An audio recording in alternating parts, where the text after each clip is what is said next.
श्री शिव पुराण रुद्र संहिता चतुर्थ खंड 7वां अध्याय। भगवान शिव द्वारा कार्तिकेय को सौंपना। ब्रह्मा जी बोले, हे नारद, अपने पुत्र कार्तिकेय का अद्भुत पराक्रम देखकर भगवान शिव और देवी पार्वती बहुत प्रसन्न हुए। तब सब देवताओं सहित श्री हरि विष्णु और देवराज इंद्र और मैं भी बहुत हर्षित हुए और भगवान शिव से बोले, हे देवादिदेव भगवान, आप तो सर्वेश्वर हैं, सर्वज्ञाता हैं। संसार की सब घटनाएं आपकी इच्छा से ही घटती है। आप तो जानते ही हैं कि ब्रह्मा जी द्वारा असुर राज तारक को दिए गए वर के अनुसार शिवपुत्र ही उसका वध करने में सक्षम होगा। इसीलिए ही कुमार कार्तिकेय का जन्म हुआ है।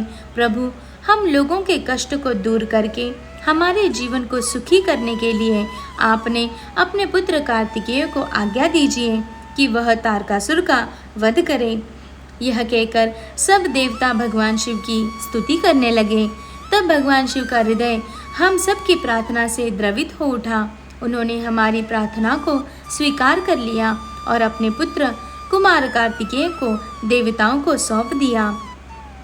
तब भगवान शिव ने अपने पुत्र कार्तिकेय को यह आज्ञा दी कि देवताओं की विशाल सेना का नेतृत्व करे और देवताओं के दुखों और संकटों को दूर करने के लिए तारकासुर का वध करे।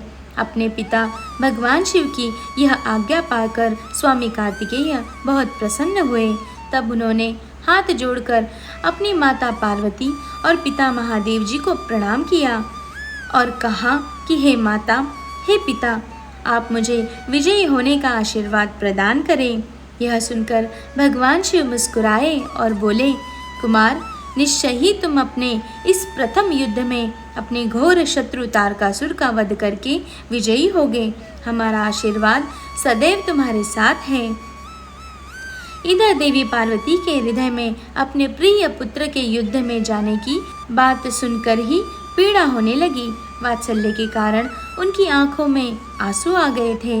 वे बहुत दुखी हुई और कहने लगी, हे नाथ, हे देवादिदेव, मेरा पुत्र कार्तिकेय अभी बहुत छोटा है और वह तारकासुर महाबलशाली और शक्तिशाली है। उस दुष्ट ने अपनी दुष्टता से सभी देवताओं को भी परास्त कर दिया है।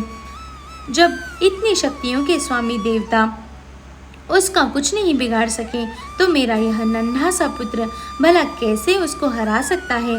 मेरा दिल मुझे कार्तिकेय को युद्ध में भेजने की आज्ञा नहीं देता है। मैं अपने पुत्र को अपने साथ रखना चाहती हूँ। यह वचन सुनकर सभी देवताओं सहित भगवान शिव भी चिंतित हो गए। तब महादेव जी देवी पार्वती को समझाते हुए बोले, हे देवी, हे शिवा, आप सामान्य स्त्रियों की तरह क्यों व्यवहार कर रही है। यह मेरा और आपका पुत्र होने के कारण महाशक्तिशाली और वीर योद्धा है। देवताओं ने इसे अपनी अभिष्ट शक्तियाँ प्रदान की है। कार्तिकेय की जीत निश्चित है। कार्तिकेय का उत्पन्न होना तारकासुर के वध का प्रतीक है।